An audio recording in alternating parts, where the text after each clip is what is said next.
Hey everyone, welcome here. My name is Justin and I am one of the youth associates here at Village Church, and we are so glad that you're joining us for our second week of our Good to Know series. If you weren't with us last time, then I want to let you know that this is a series all about wisdom and how to apply wisdom to different situations in our lives. Last time we talked all about making wise decisions, and today we're going to be talking about how we can navigate the harder situations of pain and suffering that we face in life. And guys, this is a bit of a heavier topic, but it's an important one for us to talk about because all of us, whether you're a Christian or not, either have or will experience these moments in life. We're gonna have moments where we experience pain, trouble, hardship, suffering, and it's in these moments when nothing seems to be going our way, when everything just seems to be falling apart, that we begin to ask the really big questions about life. Have you ever found yourself asking, if God is real, how can evil and suffering exist? If God is in control, why do bad things still happen? If God is good, why do innocent people experience so much pain and trouble? Can I trust God when everything seems to be falling apart? Does He really care? Where is He when bad things happen? You see, there are things that happen in life that make us stop and ask questions just like this. So what is it for you? Maybe for you, it's mental health, anxiety, depression, stress, fear. God, where are you? Maybe it's something at school, bullying or racism or rejection from your friends. God, where are you? Maybe it's something at home, maybe a divorce, maybe health issues in your family. God, where are you?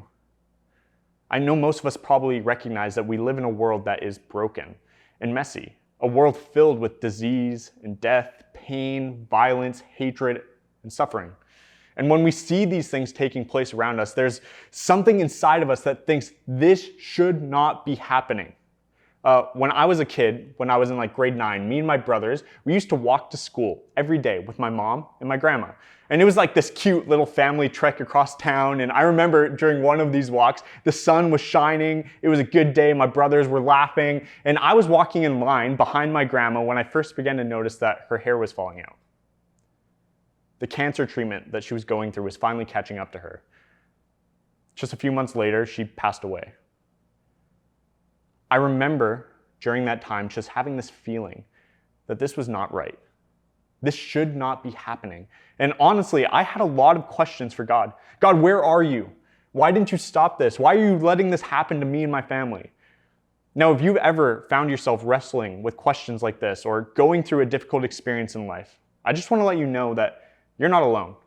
You are not alone. These are really fair and honest questions. And if you are new here to Village Youth, I want to let you know that this is a place and a community where you can be really open and honest with your questions, with your frustrations, and with your doubts. We are all on a journey and we want to do this journey together. But I also want to let you know that we are not the first ones or the only ones who have asked these questions. Questions like this have been wrestled with all throughout history, actually going all the way back to the Bible. And we can see a clear example of this in the book of Habakkuk. So we're going to check that out starting in verses 2 to 4 in chapter 1. It says this, "O Lord, how long shall I cry for help, and you will not hear? Or cry to you, violence, and you will not save? Why do you make me see iniquity? And why do you idly look at wrong? Destruction and violence are before me. Strife and contention arise, so the law is paralyzed, and justice never goes forth. For the wicked surround the righteous, so justice goes forth perverted." You see, Habakkuk is a prophet in the Old Testament, which basically means that he is a person who listens to God and speaks to the people on behalf of God, telling the people what God wants them to hear. But what's interesting about what we see in Habakkuk is that unlike other prophets who speak on behalf of God to the people, Habakkuk kind of flips this around and he stands with us, right? He represents us and he speaks to God, not to the people. He's honest with God and he asks all the questions that you and I would want to ask because he wrestles with all of these things. Can God be good when there's so much evil and tragedy in the world? Because we find Habakkuk in a place where everything is going wrong in his culture and society. People are turning away from God. They're having poor morals. There's injustice everywhere. And he sees that there is a violent threat coming their way. Disaster is all around. And maybe you can relate. In the midst of this, he goes to God in his frustration and he says, God, why aren't you doing anything? Do you even care? Where are you, God? Guys, the reality is that life is hard and we all experience pain sometimes. So why don't you gather with the people around you and talk about this question? Or if you're watching this on your own, think about this and share your thoughts with somebody that you trust later. What's harder, dealing with pain yourself or watching someone else go through it, and why?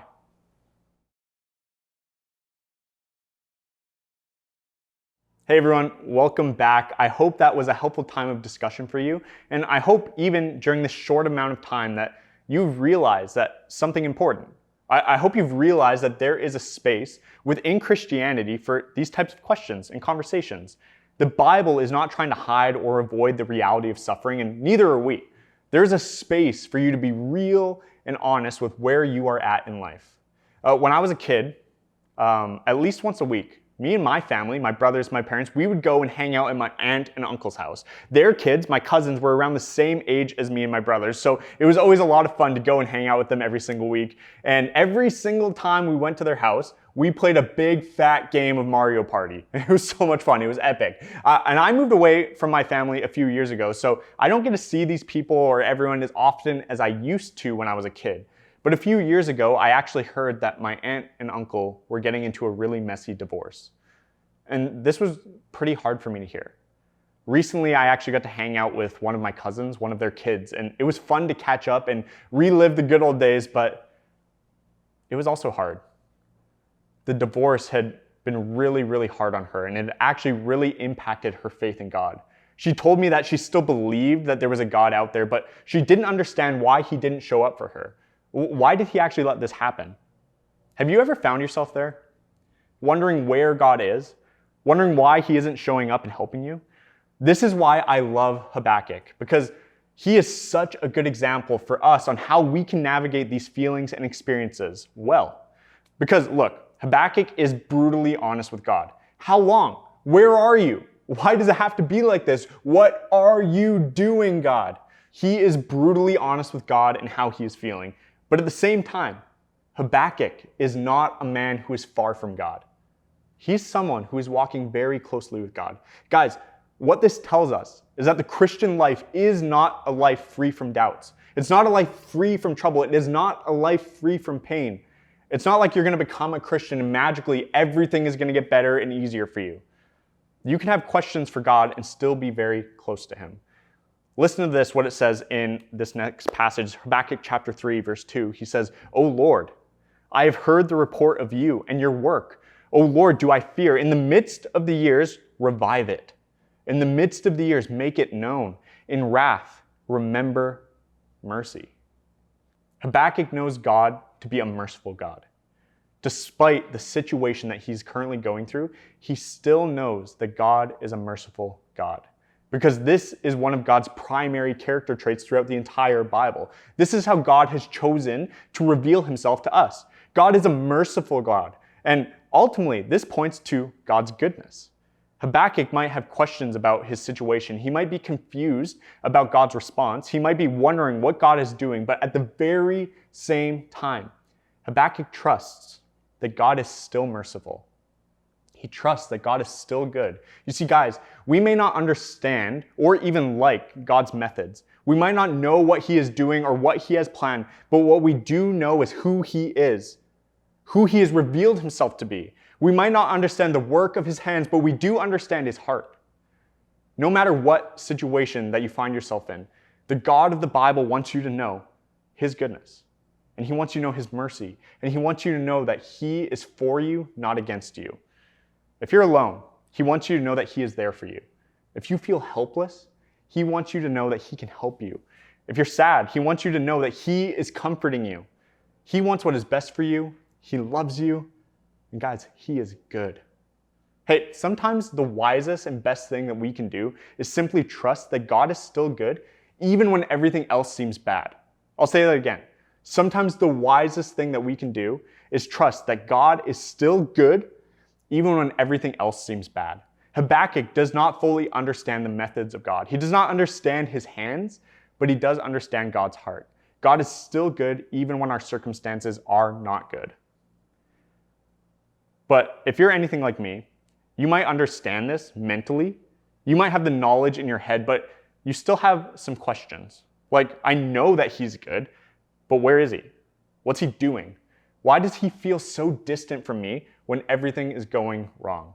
I mean, when things are hard and not going my way, I just can't help but wonder, God, where are you? And Habakkuk was asking the exact same questions. And I think there are three typical responses that people have when they feel like God is far away from them. Some people assume that God has hidden himself because he doesn't want anything to do with them.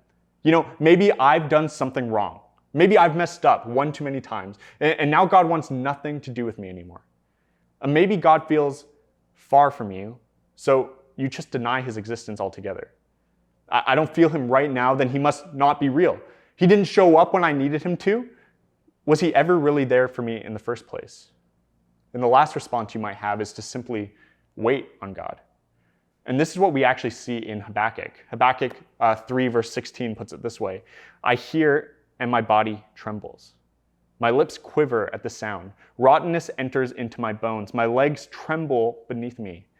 Yet I will quietly wait for the day of trouble to come upon the people who invade us. I will quietly wait. Habakkuk is aware that there is a coming threat and that this will lead to a lot of pain, a lot of suffering. And he chooses to respond by doing what? Waiting on God. Hey, I want you to know that this is not silent suffering. This is a time for you to be honest with God, just like Habakkuk is. Bring him your doubts. Bring him your questions, your struggles, your anger, your confusion. Cry out to him. Be honest with him. Now, this might sound to you like we're just whining, or just complaining to God, but I think it's a bit different. When I was in grade 12, I rolled my ankle playing basketball pretty badly. And for days, I was limping around and it was pretty badly bruised and it was swelling up and it was huge. So eventually, I went to the hospital to get it checked out. And here's the point. When you go to a doctor to get help, you aren't really just going to them whining to them. You're explaining to them where you're hurt.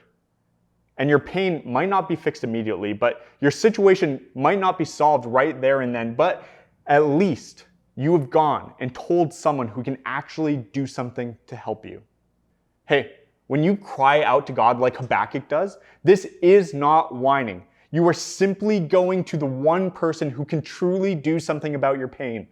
The one person who truly understands. The one person who can actually help you. So what does Habakkuk do? Well, he waits. Well, he cries out. He tells God how he's feeling. But another thing that he does is super important. He simply remembers. He takes the time to think about who he knows God to be and remember the things that God has already done in his life. Listen to what he says in verse 13. You went out for the salvation of your people, for the salvation of your anointed. You crushed the heads of the house of the wicked, laying him bare from the thigh to the neck. Guys, the majority of chapter 3 is Habakkuk remembering the history of his people and all the things that God has done for them in the past. All the ways he showed up for them. All the times he was faithful to them in the past. He's being reminded of all these times where his people faced difficult situations, when they were in moments of doubt and pain, and he remembers that this good God, time and time again, showed up to rescue them, to save them. Even when it seemed like he was doing nothing, even when it seemed like he was distant and removed, God showed up time after time, proving that he knows what he's doing, proving that he has a purpose for every situation that we are facing in life, whether we see it now or not. And these memories are used to give Habakkuk hope in the midst of his current circumstances. Hey, if you want to get in touch with the goodness of God, when nothing seems to be going right in your life, try remembering all the times when he's been good to you in the past. The book of Habakkuk ends like this. Though the fig tree should not blossom, nor fruit be on the vines, the produce of the olive fail, and the fields yield no food. The flock be cut off from the fold, and there be no herd in the stalls. Yet I will rejoice in the Lord. I will take joy in the God of my salvation. God, the Lord, is my strength. He makes my feet like the deer's. He makes me tread on my high places. In ancient society, to have no fruit or crops or cattle, this wasn't just like a bad day at the office or a bad year. This was a time of suffering and even death. This would have been awful. So at the end of the book, Habakkuk's circumstances, they haven't changed. Things are still hard. Things are still very difficult, but he has changed. His response has changed. His posture has changed. No longer is he crying out in agony. No longer does he question God. Instead, what does he do? He rejoices. He praises God for who he is. He takes joy in the presence of God. He is completely moved from a posture of frustration to a posture of faith. And I don't know about you, but this is not the typical way people respond to difficult situations. How do people normally respond to pain in their life? Denial? Refusing to acknowledge a painful aspect of life? Minimizing? Admitting that something is wrong, but in such a way that it appears less than it actually is? Blaming. We can blame others or even blame ourselves in order to avoid what is happening in life. Rationalizing, offering an excuse or justification to provide an inaccurate explanation to what is going on. Distracting, changing the subject or engaging in humor to avoid threatening topics. Hostility, getting angry or irritable with any reference to certain subjects because you can't stand the thought of facing them yourself. We have all of these different methods that we use to kind of numb the pain or deny what we're going through. And then Habakkuk, he comes along as a changed man, and he rejoices in God. His perspective has completely changed, and perspective matters a great deal when it comes to dealing with pain and suffering. Perspective is everything. But what makes the changed perspective possible when things are still looking down? Presence. An encounter with the presence of God makes all the difference. Habakkuk is able to rejoice in the midst of his troubling circumstances because he knows that God is present with him, that God is willing to speak to him, to listen to him, to respond to him. You guys do not underestimate the power of presence, because it is the presence of the living God that will make all the difference when it comes to your pain and suffering.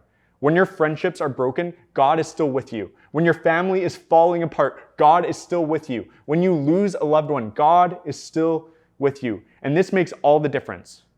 Why? Because the God of the Bible is not some remote deity watching your suffering from a safe distance. He's a God who can completely relate to your situation. He is the God that inhabits our suffering.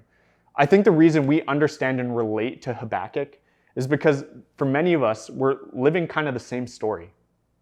But here's the thing. So did Jesus. Jesus walked the same earth. He saw all the injustice. He saw all the pain. He saw all the brokenness, but he doesn't just see and experience the brokenness of the world. He allows himself to be consumed by it so that he can conquer it. Listen to him in the garden the night before he went to the cross. Listen to what it says, Luke chapter 22. He says, "Father, if you are willing, remove this cup from me. Remove this suffering from me. Nevertheless, not my will, but yours be done." And there appeared to him an angel from heaven, strengthening him. Being in agony, he prayed more earnestly, and his sweat became like great drops of blood falling down to the ground. In the garden, Jesus himself cries out to God, "Why does it have to be this way?" Then he's betrayed by the people closest to him and given to a corrupt, unjust system. He's nailed to a cross. And what seems to be the darkest day in human history, when it seems like evil has won, I imagine the people around were asking, like, where is God? Why is he silent? Why doesn't he do anything? But at the same time, all they had to do was look up and see the God who is anything but silent as he cried out from the cross, "It is finished." And guys, this is why perspective is so important, because you might be wondering, what is God's perspective in human suffering? God's true perspective is not revealed in his apparent hiddenness. Do not look at your current circumstances or how you feel to dictate who God is and what he is like. God's true perspective on human suffering is not found in our experience, but in that of Jesus Christ on the cross. So if you find yourself in a situation and you feel hopeless, you feel helpless, I just want you to be reminded that over 2,000 years ago, God came to earth in the person of Jesus, and on the cross, he changed everything. He met us in our pain, and on the cross, he took it all upon himself so that whatever it is that you might be going through in this moment, whatever it is that you might be facing, you are not alone. Jesus has experienced it all. He is there to comfort you and provide you with hope. Jesus looks at us in all of our suffering, and he takes it upon himself, and he is victorious. That is the hope that we hold on to. So, that's kind of where we're going to leave it today, and we're going to dive deeper into this conversation of suffering with our small groups. But if you're watching on your own, I would encourage you to really think through this. Think through the small group questions and talk about it with someone, preferably someone that you trust. And thanks for joining us, everyone, and we will see you guys next time.